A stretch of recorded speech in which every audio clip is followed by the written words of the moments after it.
우리가 크리스마스 성탄절은 많이 얘기하지만 대림절이라는 표현은 우리 교회에서 잘 안 쓰는 것 같아요. 대림절이 뭐냐? 부활절 앞에 사순절 있지 않습니까? 똑같이 크리스마스 앞보다 이제 4주 앞선 주일을 대림절 첫째 주일이라고 부르고 그 이후에 이제 대림절 둘째 주일, 셋째 주일 이렇게 납니다. 오늘이 이제 대림절 둘째 주일이죠. 대림이라고 하는 말이 좀 생소한데 뭐 영어로 봐도 생소해요. 에벤트 이렇게 돼 있어요. 이 라틴어 아드벤투스에서 온 말인데 뜻이 뭐냐면 오다 이거예요. 오다. 오다. 옛날 헬라어 이제 성경에 나오는 헬라어에는 파루시아라는 말이 있어요. 여기 재림이죠, 재림. 파루시아. 여기서 번역된 말이 바로 아드벤트 이렇게 돼 있어요. 그래서 이 대림절을 지키기 시작한 거는 뭐 초대교회 때부터는 아니고요. 한 5세기경. 그러니까 이제 중세 시작하면서부터라고 할 수 있는데 이 시기에는 대부분 이제 회개와 금식을 하며 주님의 오심을 기다렸어요. 우리는 보통 사순절에 금식을 많이 하는데 초대교회는 주님 오시는 날 크리스마스 앞두고도 뭐 했어요? 금식을 했어요. 요즘은 분위기가 어때요? 금식은요 뭐 과식을 하는 분위기죠. 연말이고 그러니까. 현대에서는 금식을 하는 교회들은 별로 없는 것 같고 동방교회 정도가 금식을 하고 있다고 합니다.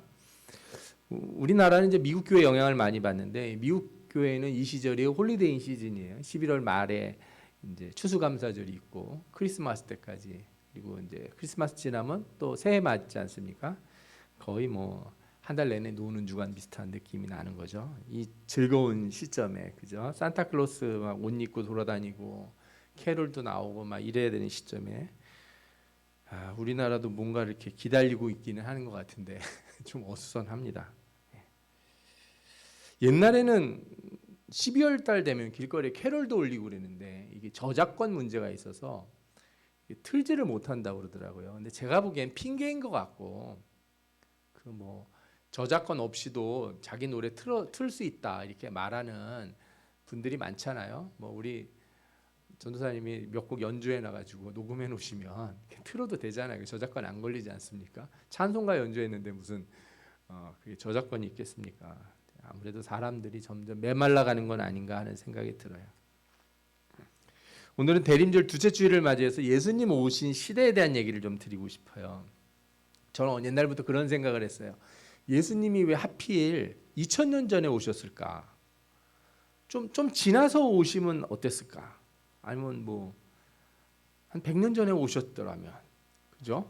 좀 괜찮지 않았을까? 뭐 이런 생각도 해보고 아니면 그보다 훨씬 이전에 보통 이제 종교학자들 크리스찬 신학자가 아니라 종교학이라고 하는 사람들이 연구하는데 이 세계의 종교들이 발달된 시기를 이제 뭐 추계 시대 뭐 이렇게 부르는 시대가 있어요. 기원전 한 900년부터 시작을 하는데 그때부터 이제 전 세계 종교들이 막 발현하기 시작한다는 거예요. 근데 예수님은 좀 늦은 편이거든요. 다른 종교들에 비해서.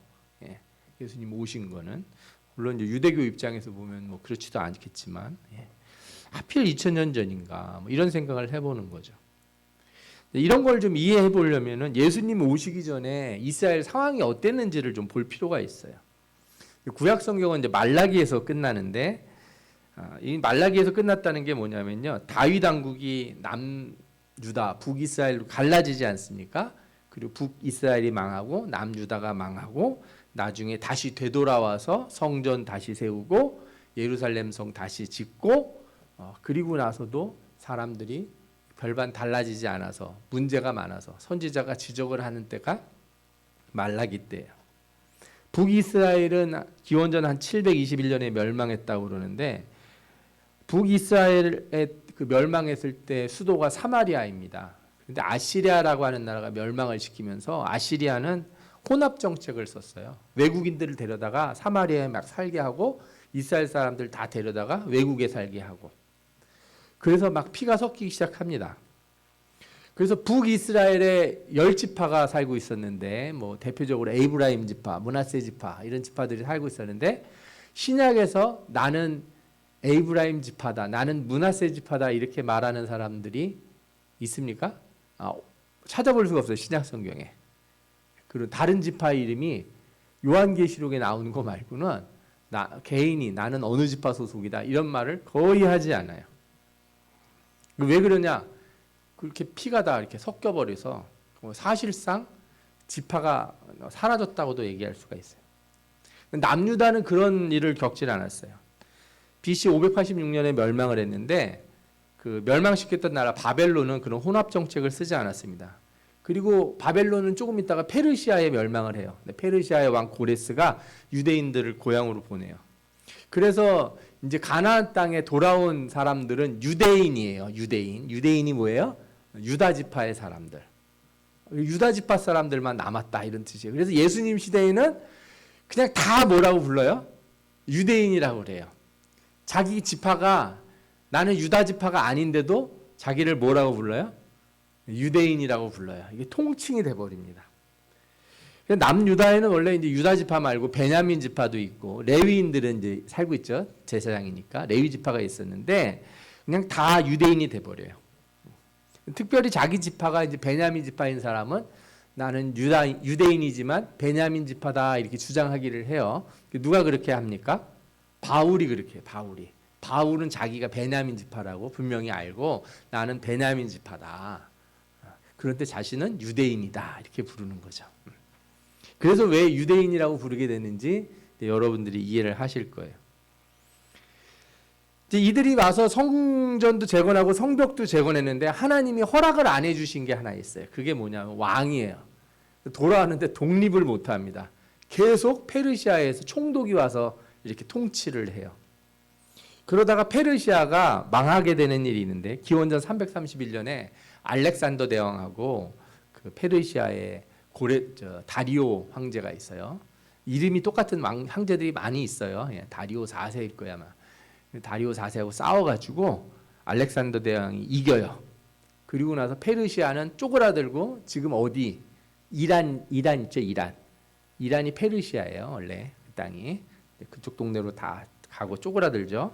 그리고 나머지 동네는 다 누가 먹어요? 이제 알렉산더 대왕의 나라가 먹습니다. 그 나라를 뭐라고 불러요? 헬라 제국이라고 불러요. 헬라. 그래서 성경에서 보면 헬라인 이렇게 부르잖아요. 그 시대 통칭하는 사람들인데 사실은 로마 사람도 뭐라고 불렀냐 그 당시에 헬라인이라고 불렀어요. 왜 그러냐면은 상당수 사람들이 이 헬라 말을 썼기 때문에 그래요. 이거를 이제 그리스어라고 생각하시면 뭐 좋을 수도 있는데 신약 성경에 있는 헬라어를 실컷 배우고 나서 여러분들이 비행기 타고 그리스에 놀러 가서 내가 좀 그리스어를 좀 배웠지, 헬라어를 배웠지 하고서 막 쓰시면 알아들을까요? 못 알아들을까요? 못 알아듣습니다. 예, 현대 그리스어하고 우리가 성경에 있는 이 헬라어는 달라요. 성경에 나오는 헬라어는 이렇게 뭐라고 그럴까요? 아주 오래된 헬라어라고 불러요. 코인의 헬라어 이렇게 부르는데 예수님 태어나시기 전 한 그 300년 전부터 그 지역에서 쓰던 헬라어인 거예요. 그리고 나중에 이 헬라어가 이제 로마에도 다 퍼지고 웬만한 곳에 다 퍼지는데 점차로 어떻게 변화되냐면은 이 헬라어는 나중에 동로마 제국, 그러니까 지금으로 따지면 터키 있죠. 터키 지역에 생기는 나라가 있는데 그 로마가 반으로 쪼개지면서 서쪽에 있는 로마는 서로마 제국은 우리가 지금 아는 이탈리아, 동로마 제국은 우리가 지금 알고 있는 터키하고 이쪽에 불가리아 막 이쪽 동네에 있어요. 그 동네에 나라가 있었는데 그쪽 그 동로마 제국에 헬라어가 사용이 되다가 나중에 비잔티움 제국의 공용어가 돼요. 그리고 현대 그리스어의 바탕이 되는 거죠. 상식적으로 알아두시면 구약 성경 히브리어도 열심히 배워봐야 이스라엘 가서 쓸 수가 없어요. 이스라엘 사람들 하는 말하고 좀 달라요. 그런 차이가 있다는 걸 좀 아셔야 돼요. 근데 이래서 하나님이 예수님 오시기 전에 무슨 작업을 하시냐면은 이 헬라어로다가 구약 성경이 번역이 되도록 하고 이스라엘 사람들이 당시 여러 나라에 퍼져 살게 만들어요. 나라가 한번 망했지 않습니까? 그래서 저쪽 페르시아에도 살고 그 다음에 알렉산더가 와가지고 한번 또 쳐들어왔으니까 또 그쪽 동네 가서도 살고 또 저 애굽에 가서도 살고. 근데 유대인들이 동네에 안 사는 데가 없는 거예요. 나라가 원래 튼튼하면 다 한 군데 모여 살지 않습니까? 한국 사람들은 다 어디 살아요? 우리나라에만 살아요, 여기만. 예. 역사적으로 여기만 살았지 한국 사람들이 한국을 떠나가지고 이 한반도를 떠나서 저기 어디 다른 데 가서 살고 그러지 않아요. 예. 다 여기에 살았단 말이에요. 그런데 나라가 자꾸 망하고 막 이렇게 여러 가지 변화가 생기면 사람들이 퍼져나간다고요. 유대인들이 동네 전 세계로 막 퍼져나가고 있고, 그러면 어떤 일이 생기냐? 유대인들이 그 나라 말들을 배우기 시작해요. 토대를 만들어 놓는 거예요. 이게 어떤 장점이 있냐? 나중에 예수님이 오셔서 복음이 증거될 때 이 나라 저 나라 가면 다 누가 있어요? 유대인이 있어요. 유대인은 또 거기서 모여 살려서 그냥 안 살고 꼭 뭘 만들어요? 회당을 만들어요. 그러니까 전도하러 바울이 가면 어딜 갑니까? 유대인 사는 데 가서 회당을 찾아가서 안식일에 설교를 하는 거예요. 뭘 가지고? 구약 성경을 가지고. 그러면은 그 회당에 와 있던 이방인들, 헬라인들이 듣고 알게 되는 거예요. 다행히도 구약 성경이 뭘로 번역이 돼 있어요? 헬라어로 번역이 돼 있어요. 야, 하나님이 이스라엘 백성들이 망하고 퍼져 살게 한 이유가 다 있는 거예요. 왜? 복음이 이렇게 잘 퍼질 수 있도록 선교의 기점들을 두시려고 여기저기에 이렇게 다 지역마다 유대인들을 퍼뜨려 놨다, 이렇게 생각하시면 돼요. 이 알렉산더 대왕이 이제 세계를 제패했는데 이 사람이 이렇게 오래 못 살아요. 혹자는 이 사람이 예수님처럼 33살에 죽었다고 그래요. 예. 장가도 안 가고. 그래서 애도 없으니까 어떻게 되냐? 여러 장군들이 나라를 쪼개요. 그래서 유대 지역은 어떤 나라가 다스리냐면 프톨레마이오스 왕조라고 하는 곳이 다스려요. 이집트를 다스리던 왕조인데 이 왕조의 왕들은 다 뭐라고 불렀냐면 프톨레마이오스라고 불러요. 첫 번째는 프톨레마이오스 1세, 그 다음에 2세, 3세 이렇게 나가요. 그럼 여자가 이제 여왕이 되면 뭐라고 불렀을까요? 알아맞혀 보세요. 모르겠죠? 프톨레마이옹 뭐 이렇게 불렀을까요? 아닙니다. 클레오파트라라고 불렀어요. 클레오파트라 이름 들어보셨죠? 예, 이 사람이 여기서 등장을 해요. 우리가 알고 있는 클레오파트라는 클레오파트라 7세예요. 이 프톨레마이오스 왕조의 끝에 있는 여왕이에요. 근데 나라가 위기에 처해는 거예요. 로마가 점점 세지니까 위기에 처해서 아주 고민을 해요. 그래서 이 여자가 자신의 미모를 이용해서 로마의 그 장군들을 이렇게 꼬십니다. 그래서 딱 보니까 누가 제일 힘이 세고 권력을 가질 것 같냐 그랬더니 시저, 우리가 카이사르라고 부르죠. 예. 카이사르라고 하는 사람. 이게 성경에는 가이사라고 나오는데 원래는 사람의 성이에요, 이게. 그런데 이 사람이 나중에 황제가 돼버려요. 그래서 그 뒤로는 황제를 다 뭐라고 부르자면 가이사라고 불렀어요. 시저, 카이사르라고 불렀다는 거예요. 예. 이 사람하고 이 사람을 유혹을 해서 클레오파트라가 아이를 낳기도 했다는 거예요. 그런데 이 시저가 오래 황제를 못해요. 죽어요. 자기가 친아들처럼 여기던 블루투스라는 사람이 칼로 팍 찌르고 배반을 해요. 그래서 이 시저가 죽어버리는 거예요. 클레오파트라가 걱정이 되는 거죠. 자기를 도와줄 이제 로마 황제가 죽었으니까. 그래서 이제 누구를 찾냐 하면은 그 권력이 세 사람한테 양분이 이게 3등분이 돼요. 로마가 그걸 3두 정치라고 부르는데 그 중에 한 사람인 안토니우스하고 손을 딱 잡아요. 근데 이 안토니우스하고 이제 클레오파트라가 사랑에 빠지죠. 그런데 안토니우스가 황제가 되냐? 그렇지가 않아요. 안토니우스가 옥타비아누스한테 패배를 하고서 그 클레오파트라 왕조가 완전히 망하게 됩니다. 이 옥타비아누스는 나중에 황제가 되면서 이름을 바꾸는데 이름이 뭐냐면 아우구스투스예요. 아우구스투스. 그래서 누가복음 2장 1절을 한번 볼까요? 누가복음 2장 1절 한번 성경을 읽어보세요. 2장 1절에 뭐라고 나오냐면 그때 가이사 아우구스도가 영을 내려 천하로 다 호적하라 하였으니, 그러죠. 가이사가 뭐예요? 황제를 뜻하는 카이사르, 시저라는 말이고 아구스도가 누구예요? 이게 아우구스투스예요. 예. 그러니까 이 사람이 누군지 이해가 되시겠죠? 이 사람이 그래서 로마의 황제가 되면서 자기 로마가 점령하고 있는 각 나라에서 세금을 얼마나 거둘지를 알기 위해서는 인구 조사를 해야 되는 거예요. 인구가 몇 명인지를 알아야 세금을 얼마를 거둘지 알지 않겠습니까? 그 다음에 그 나라에 남자들이 몇 명 있는지 알아야 저쪽 동네에는 군대를 얼마나 보낼지도 정할 수가 있어요. 저쪽 동네에 남자가 많은 동네다 그러면 언젠가는 저희 군대를 만들어서 로마에 반역을 할 거 아니에요. 그런 거 다 생각해 보고서 인구조사를 시키는데 그 인구조사 명령 때문에 예수님이 어떻게 돼요? 예수님의 어머니 마리아가 이 산딸이 다 됐는데 당나귀 타고서 여관을 찾아 돌게 되지 않습니까? 베들레헴에 가서 호적하느라고. 우리도 옛날에 그랬어요. 호적하려면 어디로 갔어야 돼요? 고향으로 갔어야 돼요. 고향으로. 저는 영등포고 양평동이 제 그 본적지여서 그런 거 뛰려고 그러면 거기까지 가야 되는 거예요. 지금은 전산화가 돼서 뭐 동사무소 아무데나 다 뛸 수 있는데 옛날에는 그거 뛰려고 그러면 자기가 태어났던 본적지를 딱 찾아가야 되거든요. 이게 뭐 4, 50년 전에도 그랬는데 여러분 2000년 전이니까 오죽하겠습니까? 그래서 예수님이 그렇게 호적 때문에 고향에 가게 된 거다. 그리고 그 일을 시킨 사람이 바로 누구다? 바로 아구스도라고 하는 황제다. 예. 여러분들이 이제 배경이 이해가 됐을 거예요. 앞으로 좀 돌아가서 그 프톨레마이오스 왕조가 유대 땅을 다스렸다고 그랬지 않습니까? 그런데 이 왕조가 이제 그 당시에 성경 번역도 하고 여러 가지 좋은 일도 좀 있었는데 힘이 약해지자 다른 왕조가 유대 땅을 다스려요. 셀레우코스 왕조라고 하는 곳이 다스려요. 뭐 이름은 잘 모르셔도 되는데 이 셀레우코스 왕조는 나쁜 짓을 많이 했어요. 유대인들을 마음에 들어하지 않았어요. 말 안 듣는 애들이다 이 동네들. 한참 그 목이 곧은 백성인데 하나님한테만 목이 곧은 게 아니라 그 어떤 민족한테도 목이 곧은 사람들이 누구예요? 유대인들이에요. 유대인들을 어떻게 하면 이걸 다스릴까 그러다가 유대인들의 신앙을 핍박을 하면 되겠다. 그래서 이 셀레우코스 왕조의 안티오코스 4세가 성전에 이방 신상 세우고 돼지 피로 제사도 드리고 유대인들을 막 핍박을 해요.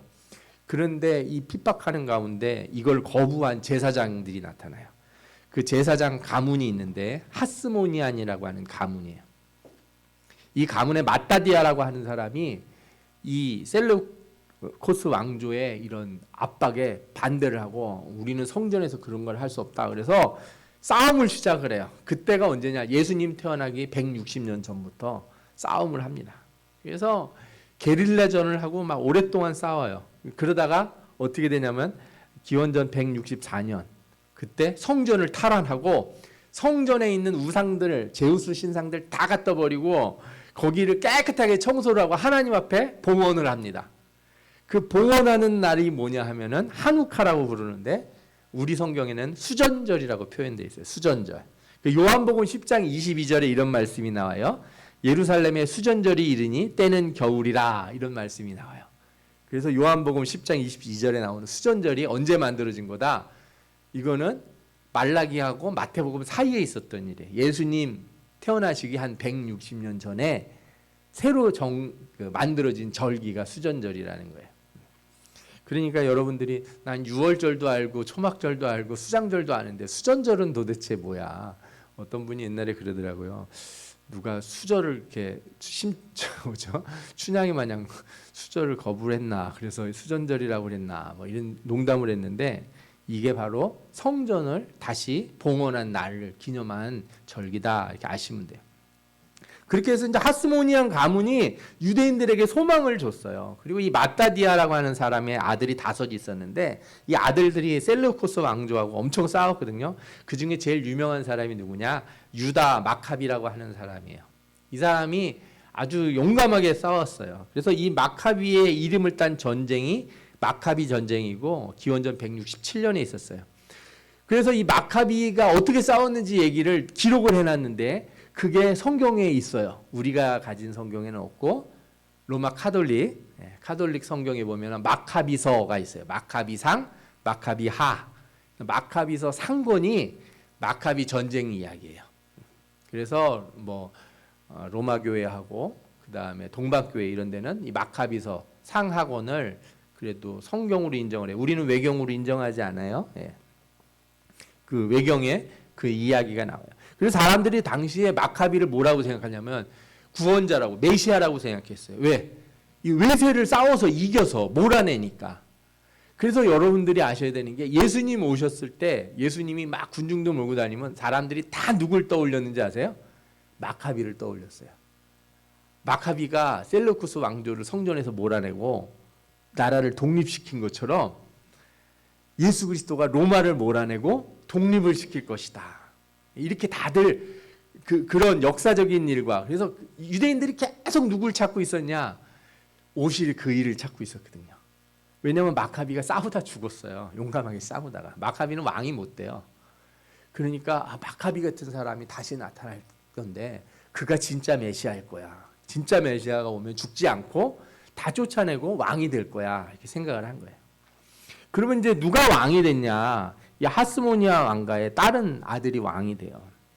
하스모니아 왕가는 이제 독립은 하긴 했는데 아주 완전한 독립은 아니에요. 좀 약간 애매해요. 정치적으로, 신앙적으로 독립은 했지만 여전히 그 헬라 제국, 아까 말했던 셀레우코스 왕조의 영향 아래에 있긴 했어요.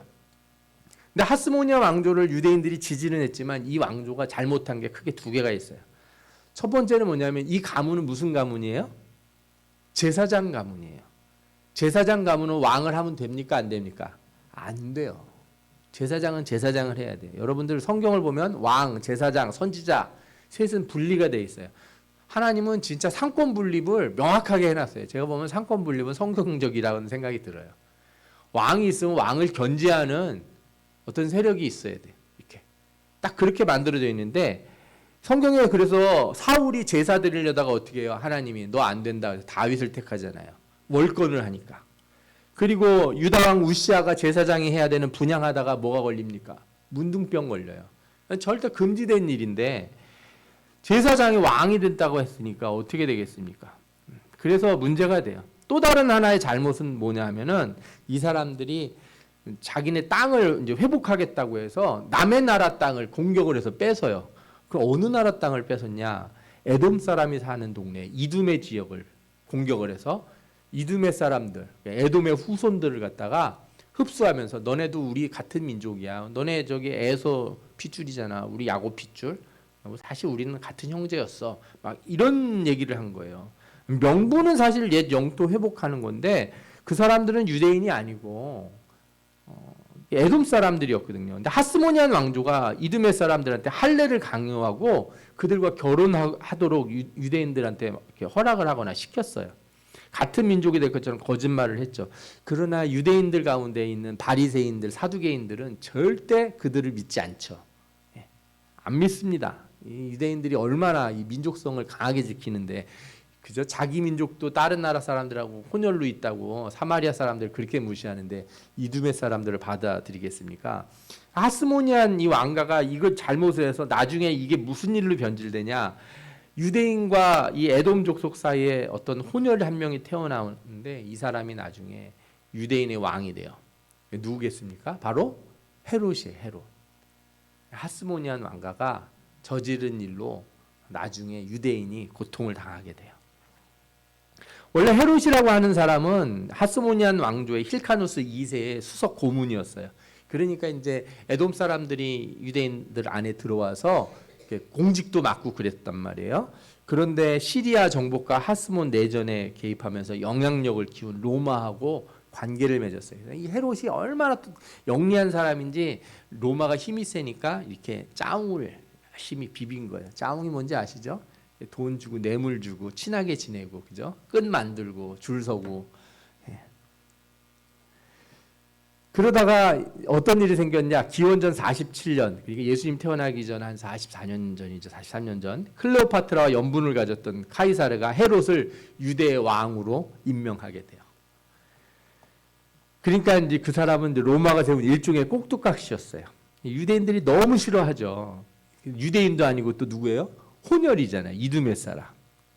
그래서 이 헤롯이 처음에 어떻게 하면 내가 환심을 살까? 유대인들 환심을 살까? 엄청 애를 썼어요. 그래서 성전을 확장해 주기로 해요. 수르바벨 성전이 되게 초라합니다. 성냥갑 같은 모양으로 되게 조그매요. 그 주변에 그 성전 자체의 크기를 늘리진 않는데 성전 외곽에 이제 성전을 이렇게 옆 겹겹으로 더 싸서 더 큰 성전을 짓는데 얼마 동안 하냐? 아주 오랫동안 46년 동안 해요. 요한복음 2장 19절에서 21절에 이런 말씀이 나와요. 예수께서 대답하여 가라사대 너희가 이 성전을 헐라 내가 사흘 동안에 일으키리라. 유대인이 가로되 이 성전은 46년 동안 지었거늘 이렇게 나와요. 아니 수르바벨 때 성전 짓지 않았나? 근데 뭘 또 성전을 46년 동안 져 이런 생각을 하실 수 있는데 그게 누가 지은 성전이에요? 헤롯이. 헤롯이 그렇게 뭘 아쉬운 게 있다고 성전을 져줬을까? 환심 살라고. 옛날이나 지금이나 정치인은 인기를 끌려면 뭐 이렇게 하려고 애를 써요. 46년 동안 지었다는 게 바로 헤롯이 증축한 성전이에요. 또 헤롯이 만든 것 중에 아주 중요한 게 하나 또 있어요. 그게 뭐냐면 마사다라고 하는 요새가 있어요. 이곳이 어떤 것이냐면 예수님이 나중에 십자가에 죽고 부활하신 후에 초대교회가 막 이제 전도를 하던 시기예요. AD 66년인데 유대가 다시 로마와 독립전쟁을 시작해요. 아주 이제 피 터지게 싸웁니다. 열심당 들어보셨죠? 열심당. 예, 예수님 제자 중에 시몬이 열심당이었죠. 예. 그 열심당이 이 마사다라고 하는 그 요지를 점령을 해요. 딱 보면 뭐라고 생각하시면 되냐면 우리나라 남한산성 같은 곳이에요. 들어가서 문 잠그고 버티면 공격하기가 정말 까다로운 요새예요. 거기 들어가서 이렇게 몇 년 동안 항쟁을 벌여요. 그런데 70년, AD 70년에 예루살렘이 완전히 불바다가 되고 다 망가지고 나서 로마가 와가지고 이 마사다에 있는 사람들을 공격을 해요. 이 마사다에 있는 사람들이 어떻게 하는지 아십니까? 다 자결을 해요. 절대로 항복하지 않겠다고 다 자결을 해버립니다. 그래서 이곳이 유대인들의 결사항전의 정신이 돼가지고 이스라엘 군인들은 훈련소에 입소할 때는 통곡의 벽, 그죠? 이스라엘 가면 통곡의 벽이 있어요. 성전 벽 하나 남은 거. 거기서 이렇게 하고 훈련소에서 퇴소할 때는 이 요새 정상에서 마사다는 다시 함락되지 않는다. 뭐 이렇게 소리를 딱 지르면서 이렇게 뭐라 할까요? 군기를 다진다고 그럴까요? 지금은 이제 장교들이 거기 가서 그렇게 한다고 그러더라고요. 혹시나 여러분들이 이스라엘에 이렇게 성지순례 가시면 이 마사다를 꼭 가보시게 될 거예요. 헤롯이 이제 이런 여러 가지 일들을 많이 했는데 그렇지만 계속 불안이 심해져요. 누가 내 왕좌를 뺏을까봐. 그래서 예수님 태어났다고 그럴 때도 어떻게 해요? 베들레헴에 있는 아이들 싹 죽이죠. 정신불안이에요. 정신불안. 항상 불안해했어요. 사람들이 자기를 너무 미워하고 나를 끌어내릴 거라고 생각해서. 얼마나 심하면 아들도 죽였어요. 아들도. 자기 큰아들을 죽여요. 그러다가 나중에 이제 헤롯이 폐위가 되고 헤롯의 아들들이 지역을 나눠서 왕이 됩니다. 헤롯이 전체를 통치하다가 유대 지역을 통치하다가 헤롯의 아들들이 여러 지역을 나눠서 통치를 하는데 그 통치하는 그 이름을 뭐라고 부르냐면 분봉왕이라고 불러요. 분봉왕. 그래서 오늘 본문에 이름이 나오죠. 헤롯이 갈릴리의 분봉왕으로 그 동생 빌립이 이두레와 드라고니 지방의 분봉왕으로 이렇게 나와요. 이 헤롯은 헤롯 대왕의 아들이에요. 아들. 그죠? 이 아들이 둘 이름이 나오는 거예요. 이 헤롯과 동생 빌립 이렇게 나오죠. 이 동생 빌립이라고 하는 사람이 나중에 죽고 이 빌립의 아내를 누가 데려가요? 그 앞에 있는 헤롯이 데려가죠. 그래가지고 세례 요한이 너 어디서 이렇게 그런 이상한 짓을 하냐? 그죠? 이 뭐라 그럴까요? 이 도덕범들도 없고 윤리도덕도 없는 XX야. 막 이렇게 이제 세례 요한이 막 화를 낸 거예요. 그랬더니 헤롯이 어떻게 합니까? 세례 요한을 잡아다가 감옥에 가두죠. 예. 그리고서 나중에 어떻게 돼요? 죽게 됩니다. 헤롯 이제 세례 요한이. 그러니까 오늘 말씀을 그냥 읽으면 사실 뭐 1절, 2절 읽으면 아무것도 별로 느낌이 안 오실 텐데 이런 내용을 알고 나면은 예수님 오시기 전에 이 상황이 보통 심각한 상황이 아니었구나. 진짜 나라가 어둡고 정치적으로 어디 하나 이렇게 정상적인 데가 없는 동네. 여기 보면 이름 중에 하나가 누가 나오냐면 루사니아가 아빌레네의 분봉왕으로 돼 있다 그랬어요. 이게 루사니아라고 하는 사람은 사실은 이제 이름이 많이 알려져 있지 않은데 이 사람은 누구냐면은요. 나중에 이제 다메섹의 분봉왕이에요. 여기 뭐 아빌레네가 다메섹 근처예요. 성경에 보면 다메섹 지금으로는 다마스커스 이렇게 부르는 동네인데 그 동네 분봉왕이었는데 이 사람은 이제 어떻게 죽냐면 클레오파트라 요청에 따라서 안토니우스가 죽여요. 안토니우스랑 클레오파트라랑 이렇게 또 사이가 좋았다고 그랬지 않습니까? 그러다가 나중에 로마 황제 칼리큘라, 아주 악한 황제였죠. 이 칼리큘라가 누구를 이 동네에 다시 분봉왕으로 세우냐면 헤롯 아그리빠를 세워요. 그리고 이 루사니아 영토를 다 줘요. 이 헤롯 아그리빠는 교회를 핍박한 사람이고 야고보 사도를 죽인 사람이에요. 사도행전 12장에 그 사람 이름이 나오는데 헤롯이 영광을 하나님께 돌리지 아니하므로 주의 사자가 고치니 벌레에게 먹혀 죽으니라 이렇게 나와요. 헤롯 대왕의 가문이에요. 손자쯤 될 거예요. 다 죽어요 이렇게. 그리고 또 한 사람의 아그리빠가 또 나오는데 사도행전 26장에 나와요. 뭐라고 나오냐면 아그리빠가 바울에게 이르되 내가 적은 말로 나를 권하여 그리스도인이 되게 하려는도다. 바울이 예루살렘에 갇혔다가 이제 옆으로다가 이렇게 이송이 되잖아요. 그때 이제 3년인가 있으면서 변론을 막 하는데 그때 아그리빠라고 하는 헤롯 아그리빠가 있었어요. 이 사람한테서 이 사람을 이제 바울이 전도하려고 엄청 애를 써요. 그랬더니 이 사람이 뭐라고 그래요? 적은 말로 나를 지금 설득하려고 그러는 거냐, 전도를 하려고 하는 거냐 이렇게 얘기를 하는 거죠. 바울이 뭐라고 그래요? 바울이 이르되 말이 적으나 많으나 당신뿐 아니라 오늘 내 말을 듣는 모든 사람도 다 이렇게 결박된 것 외에는 나와 같이 되기를 하나님께 원하나이다. 그래서 이게 헤롯 가문의 몇 사람이 사실은 복음을 들을 기회를 얻어요. 세례 요한한테 얘기를 듣는 사람도 하나 있고 예수님 죽기 전에 신문했던 헤롯도 있고 이렇게 바울에게 의해서 복음을 듣는 이 헤롯 아그리빠도 있어요. 그러니까 이게 이제 헤롯 대왕이 하스모니안 왕가에 이렇게 왕가를 뒤엎고 왕이 된 다음에 이렇게 성경 곳곳에 그 사람의 후손들의 이름이 나오는 거죠. 근데 헤롯 대왕이 이제 하스모니아 왕가를 끌어내린 다음에 이제 생각을 해봐요. 이 하스모니아 왕가가 제사장 가문이라고 그랬잖아요. 제사장 가문이니까 제사장이 그 정상적으로 나오는 걸 싫어했어요. 그래서 어떻게 했냐면 평범한 사람을 일부러 대제사장에 세우기도 하고 그랬대요. 그리고 이러면서 대제사장이 점점 이렇게 혈통에 따라서 내려오는 게 아니라 그냥 자격이 어느 정도 있다 싶으면 돈을 주고 대제사장을 이렇게 사기도 해요. 그래서 나중에 이 헤롯 대왕이 죽은 다음에 본디오 빌라도가 유대 총독으로 오는데 이 본디오 빌라도의 눈에 잘 띈 사람이 누구냐면 안나스라고 하는 사람이에요. 이 사람이 대제사장이 됩니다. 빌라도가 이제 돈을 좀 받고 안나스를 대제사장에 세워준 거예요. 그런데 대제사장은 임기가 있어요. 임기가 끝났는데 권력을 계속 유지하고 싶으니까 누구를 시키겠습니까? 자기 사위를 대제사장을 시켜요. 그래서 사위 이름이 뭐야? 가야바입니다. 가야바. 그런데 모든 사람이 뭐라고 부르냐면 당시 대제사장 그러면 두 사람의 이름을 대요. 안나스와 가야바 이렇게 되는 거예요. 왜 두 사람을 대겠어요? 실제로는 누가 권력을 가지고 있으니까? 안나스가 가지고 있으니까. 우리나라도 지금 그러고 있잖아요. 대통령이 그러고 있어도 권력을 가지고 있으면 앞에 누굴 세워도 마찬가지인 거예요. 그러면 아주 골치 아픈 문제죠. 이런 문제들이 옛날부터 다 이런 일들이 많았다는 거예요. 그래서 성경에는 항상 안나스와 가야바를 모두 대제사장으로 써요. 3장 2절에도 나오죠. 안나스와 가야바가 대제사장으로 있을 때 이렇게 나와요. 이 사람들이 예수님을 신문하고 십자가에 못 박도록 사주한 인물이고 예수님 부활 후에는 베드로와 요한을 신문하기도 했던 사람들인 거죠.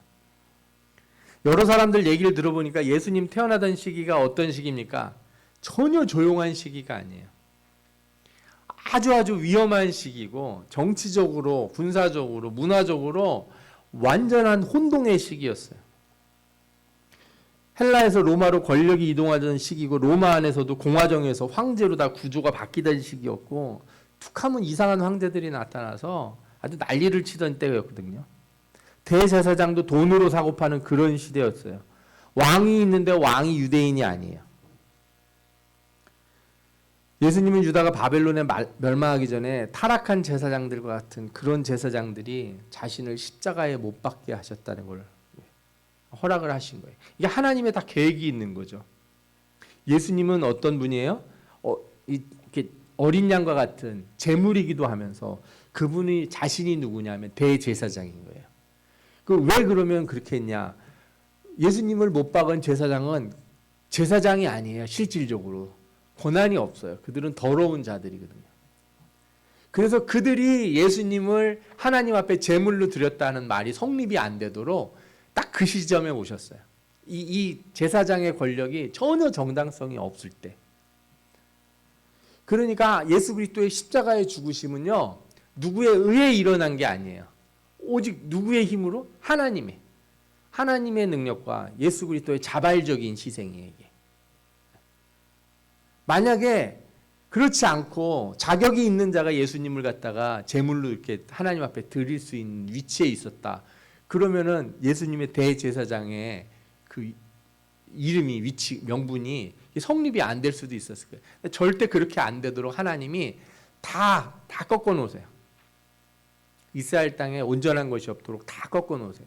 온전히 하나님이 오셔서 스스로 자신을 제사로 드리시고 자신이 참 제사장이 되셔서 그죠? 지성소 안으로 들어갈 수 있는 길을 여신 거예요. 또한 예수님이 유대 땅에 왔을 때 가장 유대 땅이 정치적으로 취약하고 위험한 시기였어요. 이스라엘 나라는 그 전부터 유대인들이 여러 곳에 퍼져 있었지만 언제 폭발할지 모르는 나라였어요. 그래서 예수님 돌아가신 다음에 한 40년 정도 돼가지고 어떻게 됐습니까? 나라가 진짜로 폭삭 망해서 전 세계로 뿔뿔이 흩어져요. 그런데 이제 여러분들이 잘 생각해 보시면 이런 걸 아실 수 있을 거예요. 만약에 유대인들이 이 땅에 자기네 땅에만 살고 있었어요. 외국에 나가서 살아본 적이 없어. 그럼 유대인들이 전 세계로 막 흩어질 때 어떻게 되겠습니까? 전 세계로 흩어져서 거기서 다 흡수되거나 소멸할 수도 있었을 거예요. 그런데 하나님이 어떻게 해놓으셨냐면 아주 오래전부터 500년 전부터 유대인들을 여러 곳에 흩어놓으셨어요. 그리고 유대인들이 그 예루살렘을 떠나서, 그죠? 그 가나안 지방을 떠나서 어느 지역에 가든지 다 유대인들을 만날 수 있고 회당에서 성경을 읽을 수 있고 복음을 증거할 수 있는 그런 장치들을 다 만들어 놓으신 거예요. 그러니까 구약 성경 말라기가 끝나고 마태복음이 올 때까지 하나님이 무슨 일을 하셨냐? 예수님이 오실 수 있는, 예수님이 오셔서 복음을 증거하시고 십자가에 달려 죽으시고 부활하셔서 제자들이 전 세계에 복음을 펼칠 수 있도록 소위 말하는 네트워크를 다 깔아 놓으신 거예요. 그 작업을 오랫동안 하셨어요. 하나님이. 그리고 예수님이 죽으심에 있어서 누가 증인이 되게 하셨냐? 로마가 증인이 되게 해요. 로마는 가장 강한 군대 아니에요? 모든 길은 로마로 통한다고 할 정도로 큰 나라였어요.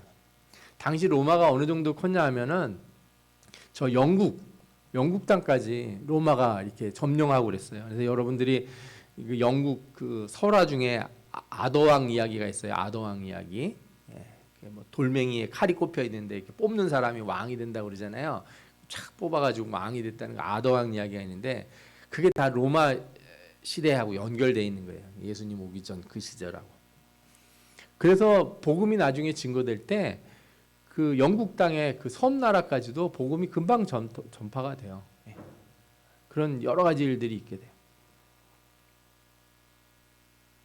예수님이 죄가 없이 죽으심에도 그 일에 누가 참여하게 하냐면 법으로 세상을 다스린다는 로마가 참여를 하게 하고 그리고 그 로마의 그 배들을 통해서 길들을 통해서 복음이 쭉 퍼져나가게 해요. 그리고 모든 복음이 증거되는 곳에 우리가 한 사람의 이름을 딱 대면서 복음을 증거하죠. 누굽니까?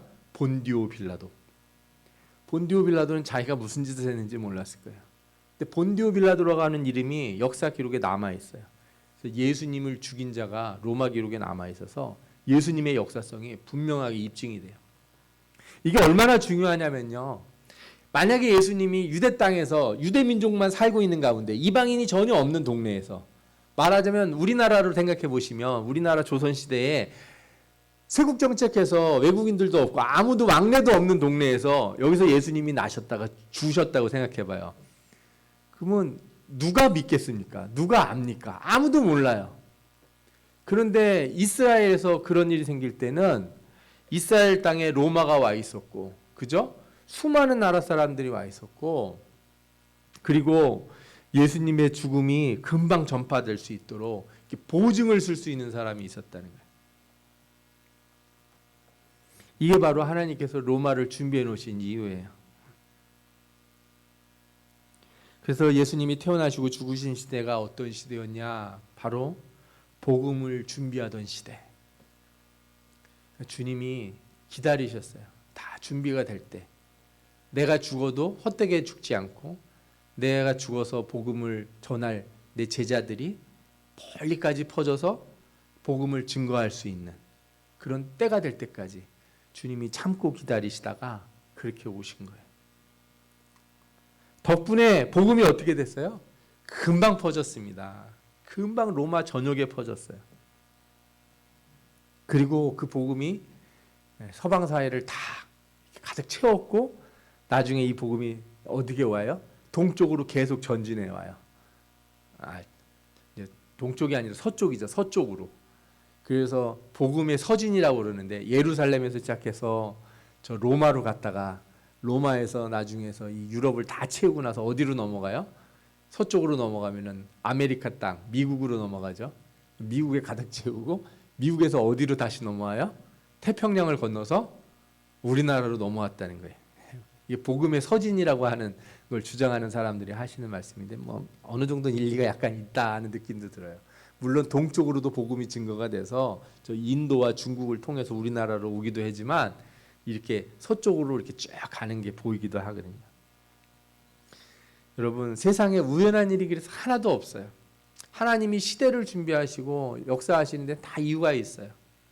그래서 기도하는 사람들은 그냥 내가 뭐가 불편하다, 내가 나쁘다, 뭐 화가 난다, 막 이런 걸로만 기도할 수 없어요. 저는 우리나라 민족을 놓고 우리가 기도해야 되는 이런 시점에 하나님이 무엇인가 뜻이 있을 것이다 생각해요. 하나님은 어려운 가운데 악인을 벌하시고 의인을 구원하시고 또한 역사를 통해서 우리에게 뭔가 교훈하시는 게 있고 이 교훈 가운데서 한국의 교회가 복음에 대해서 뭔가 바라봐야 될 비전이 있다는 거예요. 단순히 정치적으로 막 이렇게 소리를 지르는 것만 전 세계에 알려질 게 아니라 한국의 교회가 이런 위기 가운데 어떻게 하고 있는지가 이렇게 막 증거가 됐으면 좋겠어요. 나라와 민족을 위해서 수많은 사람들이 울고 기도하는 모습이 나가야 돼요. 여러분 뭐 이상한 거 흔들고 나가서 정치적인 얘기하는 그런 게 나가면 안 되고 교회는 기도함으로 그죠? 밤새 기도하면서 크리스마스를 앞두고 기도함으로 이 나라와 민족이 바로 서기를 구하는 나라. 그 수많은 외국인들이 외국에서 방송이 이걸 보면서 아 하나님께서 저 동방의 저 나라에 십자가를 두신 이유가 있구나. 저 나라가 저 분단 가운데서도 이렇게 살아남은 이유가 있구나. 이런 것들이 증거돼야 되지 않을까 생각이 들어요. 여러분들 지금도 혼란한 시기 속에서 복음이 전해질 기회가 있습니다.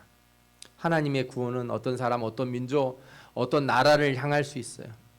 때로는 멸망하는 것 같고 때로는 쓰러지는 것 같고 때로는 어려운 상황 속에서도 하나님은 그분의 계획을 섭리를 이루셔요. 예수 그리스도의 오심이 그걸 드러냈고 지금 이 시간 이 시대에도 하나님은 여전히 일하시고 우리를 통해서 이 시대 가운데 역사 속에서 하나님이 일하심을 좀 봐라 우리에게 말씀하신다고 저는 믿습니다. 이 크리스마스를 앞두고 여러분들이 이런 말씀을 통해서 깨닫고 하나님 우리 가운데 일하여 주옵소서. 예수님이 오심같이 이 땅에 임하시고 이 땅에 복음의 불이 다시 일어나게 하시고 정의와 구원이 공의가 바로 서는 그런 나라가 되게 하여 주옵소서. 이렇게 기도하는 여러분들 다 되시기를 축원합니다. 아멘. 기도하겠습니다. 여러분 이 시간